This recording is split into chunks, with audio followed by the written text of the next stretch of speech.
Hello everyone and welcome to Heidi's Home. I hope you all are doing well. You are looking into a bowl of some russet potatoes that I have left over. The next, let's see, 1, 2, 3 days. I'm just going to be utilizing everything that I have from my pantry and cooking meals. I know y'all like to see me in the kitchen, so I'm just going to share with you guys my simple meals and show you what I'm making for dinner here at the Kinzer household. So I have some russet potatoes. I have cut them into pretty nice size wedges. They weren't great big potatoes, but they were big enough. And I have that water there is really cold. It's cold here.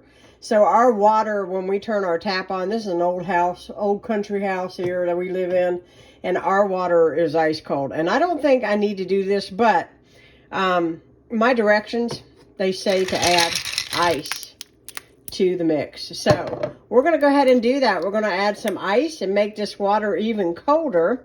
We're going to let the potatoes soak for about 30 minutes. And when that is done, we're going to coat them with yumminess and bake them in an oven. And I'll give you the temperature and everything here shortly.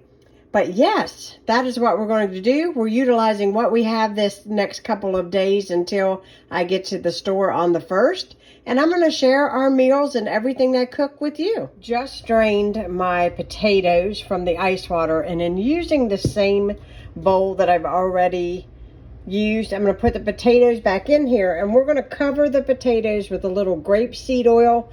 You can use olive oil. I don't have any. I'm out. I've got the grapeseed oil. It works just as good. Going to add in some garlic powder,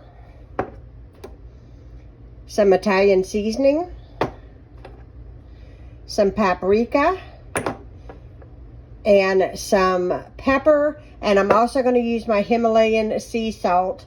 And I just want to make sure that everything gets a good coat. And then when I put them out on my sheet, which I'll show you, if I have some, I'm going to sprinkle a little bit of Parmesan cheese on them, and I'll show you what is next. So here are my potato wedges. I just have a wee little bit of this cheese from the store, so I'm just going to sprinkle on the top what I have. And then we'll use all this up. And there we go. That's the end of that. No more of that. So, yeah, and then it's going to go into a 425 degree oven, and it is preheating right now. So it'll go in for like 20 minutes, and then I'm going to come and just kind of move these around a little bit, and then bake them for another 12 to 15 minutes, and they should be done. And we're going to serve some burgers with these today. I've already got my pan over here, and I haven't started my meat mixture yet, but yeah, we're going to do some burgers, some cheese, some potato wedges. It's going to be delicious.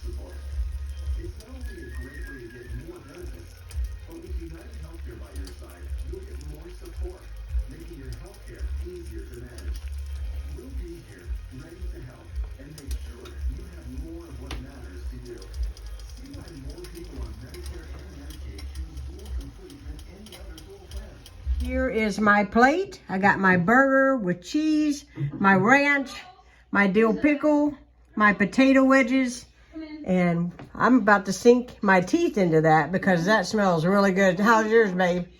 Oh man, I tell you what, this is the most wonderful meal. I love these burgers. It's good, and I love these pickles, man. I tell you, these are. I know those are good pickles. This is good stuff. Is that the ones we got the few? Yeah, the big jumbos in the jar. Yeah, man, I love it. Yep, really good.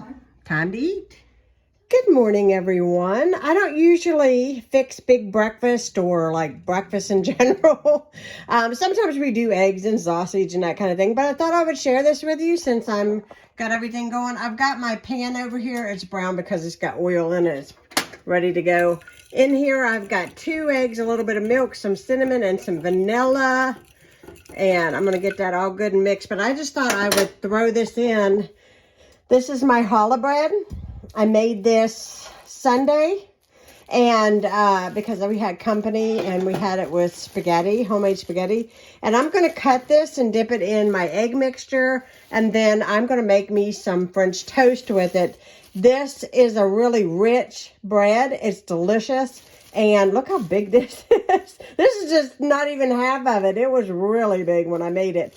But I am going to cut this and make some French toast, and it is going to be delicious. So there is my French toast. I'm going to top it with Mrs. Buttersworth, and it's going to be delicious. I do have one more little small piece. It does crumble a little bit, but you can work with it. Cut it as thick or thin as you want. I just cut it, you know, to make a good significant slice so that I can, you know, dip in the egg. I also want to make sure that I can get it all good and coated. I love the brown. When it browns like this, that's when your French toast is absolutely delicious.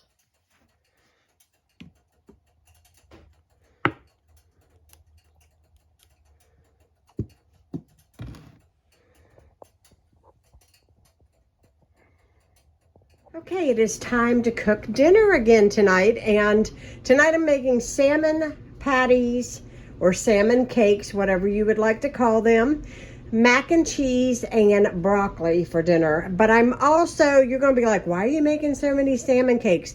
Because my really dear friend loves my salmon cakes, and so I'm doubling the recipe, and I'm going to give her half. Tonight she's going to stop by and pick them up. She loves them. Her husband does not like them, and her daughter doesn't like them. So when I make them, I make a double batch. And so now I'm making a double batch so she can have some too. She did bring me some of the salmon. That helps as well. If you're wondering what kind of salmon this is, if you go where they sell the tuna fish, it's called pink salmon. It is in a can. And basically you drain it and you pull the fish out. And what I do is I pull the spine out of it. There is some bones in the middle of that chunk of fish that you want to discard, and I discard it. Now that might seem a little gross, and yes, this fish does not look appetizing when you pour it out of the can. But when you fry this fish, this salmon, and make it into cakes, it is delicious. And I will tell you, I've been eating it since I was little, and it's one of my all-time favorites. So because I'm doubling it, and I mean I'm doubling it, this is 4 cans of pink salmon. I'm using 2 eggs, and I'm going to probably use about 3 cups of breadcrumbs. Luckily I had enough, which is awesome. I mix all that in. I use my hands to combine it. Then in my skillet here, I am going to put, vegetable oil, but I don't put it real deep, just kind of a shallow fry. Turn it on medium heat, drop my patties in, about 10 minutes on both sides until they're nice and golden brown, and then it is ready to serve. Sometimes if I want them spicy, I will add a small jar of pepperoncinis to my pan. I actually put a little bit of the pepperoncini juice in there. Let that fry up with it. It gives it a good kick.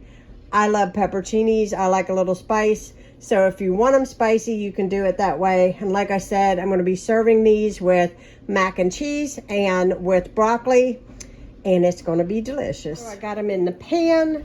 I do about 10 to 15 minutes on each side, depending on how high I have my heat. You can see it bubbling in there. That's pretty much what you want. I put a little salt and pepper on the top. I do have a little bit left, so when these get done, I will cook up the last couple patties that I have there in the bowl. Here we go. They're still cooking, and I put broccoli in here, and I'm going to make some box macaroni, which is the Velveeta shells and cheese. I don't typically use this, but my father-in-law had bought this, actually had given me quite a few boxes of this. So what I usually do is I cook the macaroni, and then when it's done, I scoop it into here with the broccoli that's done, and then I just add the cheese. And if I want to add a little extra cheese, I will, a little salt and pepper, and we just have like broccoli and cheese together, and we love it. So that's what we are going to do. So my salmon cakes are cooking. I just set the alarm for another 15 minutes because I just flipped them. And when you start out making these, you will find out when they are done. For one thing, when they are getting done, they're easy to flip because they're like a solid patty. Whenever they aren't done, they're still a little, you know, moist in the middle. They're kind of, you know, not quite al dente. So I've got my stuff boiling here. My broccoli's going. I'm gonna try not to steam myself to death, but yeah, there's the broccoli. And it'll be ready soon.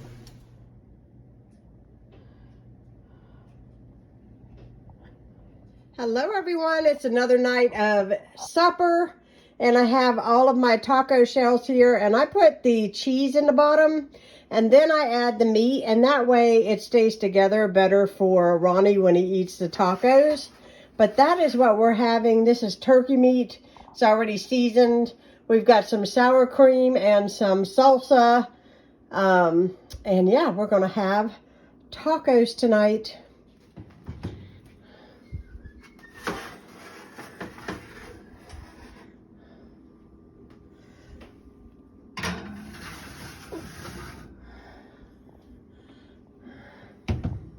There is dinner. And if you're wondering about the taco plates, I will try to link them down below. They're from Amazon. I got them a couple years ago. Probably about 3 years ago for Ronnie's birthday party.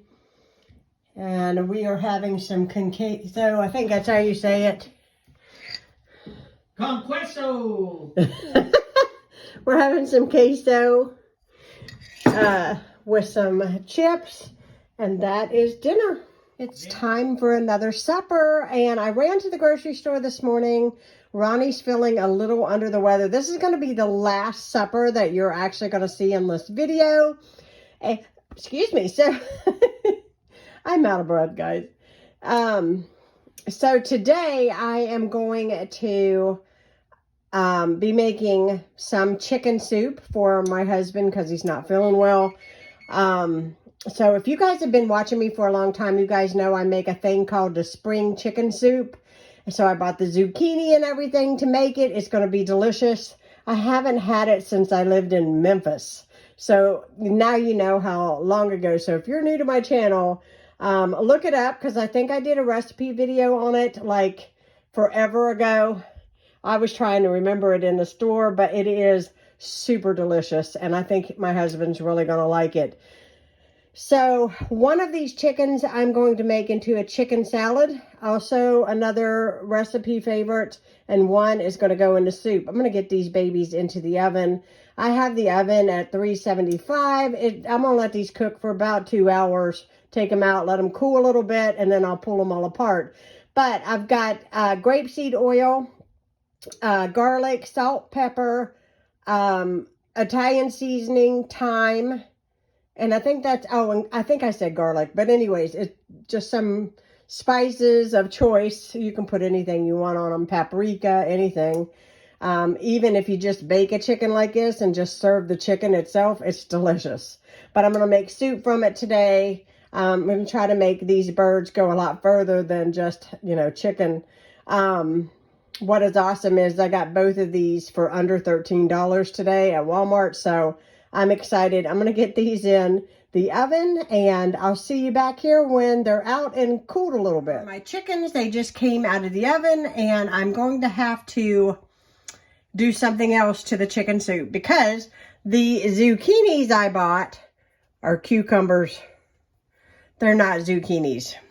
I've been sitting here eating cucumbers while making this soup. So, game plan. We're going to add broccoli to this. We're going to add the orzo. We've got a little bit of carrot. My husband don't care for carrot, but I added just a little. Some onion, lots of garlic. We're going to add in some thyme. all of those good things in here. And I've got chicken stock in here, so I'm going to get one of these chickens and start shredding it.